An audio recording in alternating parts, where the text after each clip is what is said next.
Hello, I'm Tatsuyoshi Saijo. For about 10 years now, I've been obsessed with one big idea. It's the driving force behind all my work. And that idea is, how can we create a society that future generations will actually be grateful for? A society where they can look back and say, we were truly good ancestors. So, that brings us to a really tough question. One we have to ask ourselves, honestly. When you look around at the world today, with all the challenges we're facing, the crises that seem to be speeding up, are we really being good ancestors? Look, the hard truth is, our modern systems, as powerful as they are actually creating what I call future failures. It's like they're designed in a way that systematically fails to protect the very people who will come after us. So, why is this happening? Let's dig into that. Let me give you a classic example. The Haber-Bosch process.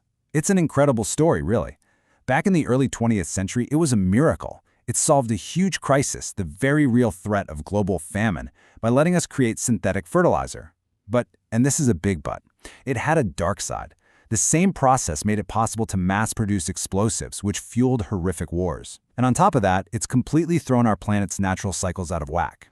And this quote, it just hits the nail on the head. Even Carl Bosch himself, one of the creators, basically said, look, you can't stop this train. It perfectly captures our dilemma, right? We invent these amazing things to fix today's problems, but in doing so, we often unleash these long-term consequences that we just can't predict and definitely can't control. So, what's at the core of this problem? Well, it turns out the very pillars of our society, they're just not built for thinking about the long term. Take markets. They have this thing called discounting, which basically means the future is always worth less than today. Then you've got democracy.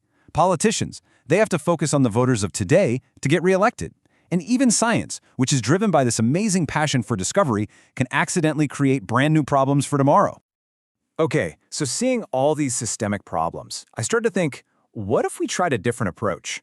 Instead of trying to fight these huge systems head on, what if we worked with something we all have, our own human nature? And that's where my idea, which I call future design, comes in. It's all about activating these incredible abilities that I believe we all possess.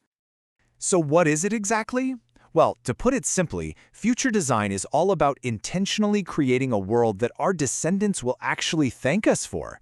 It's a real, practical framework for becoming good ancestors.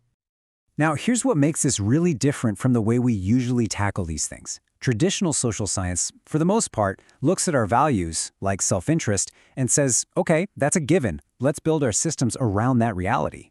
Future design is, it's a lot more ambitious. We're not just working with the current settings, we're trying to change the settings. We're trying to transform our way of thinking and tap into that concern for others that we all have, not just for people today, but for people in the future too. So, I believe we all have these three key abilities for this kind of thinking. Think of them like cognitive muscles. For most of us, they're pretty underused, right? They haven't been to the gym in a while. So future design is basically a workout program designed to strengthen them. Let's break them down. Okay, the first one, and this is really the heart of it all, is what I call futurability. What is it? It's our ability to feel real joy, real happiness by working for the good of future generations, even when it means we have to give something up today. It's a powerful idea.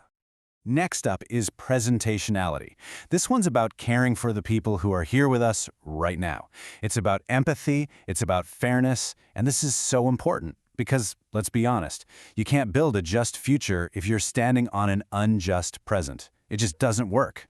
And finally, we have pastability. This is exactly what it sounds like, our ability to look to the past, to really study the decisions that were made before us, the good ones and the bad ones, so that we can make much, much smarter choices for the future. Now, these three abilities aren't separate things. They actually build on each other. And you can see here how we can design processes to activate them in order. We start with the present, then look to the past, and that opens us up to think about the future.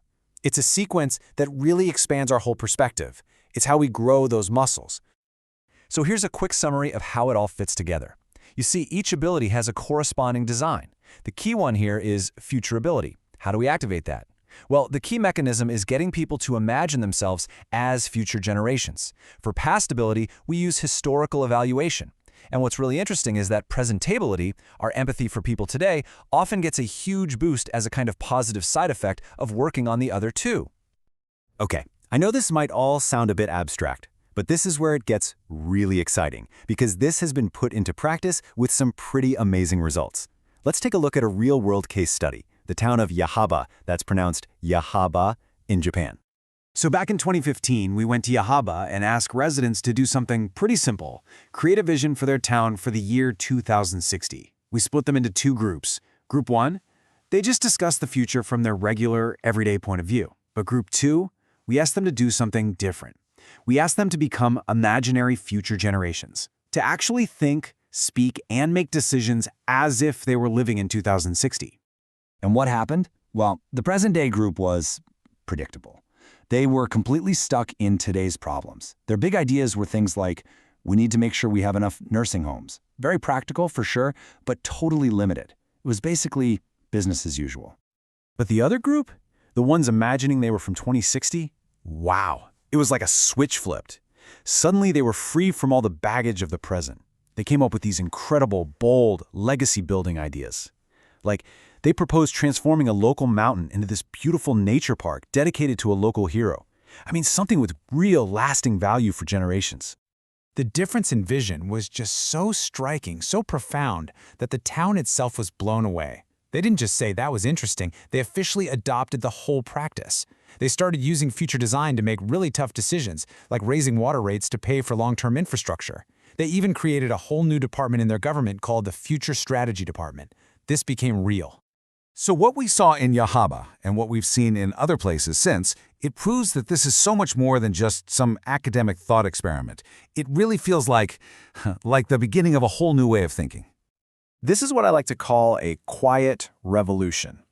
Because it's not about being loud or protesting in the streets. It's a deep internal shift. It's a transformation that happens inside of us when we make a conscious choice to fire up our futurability, our presentability, and our pastability.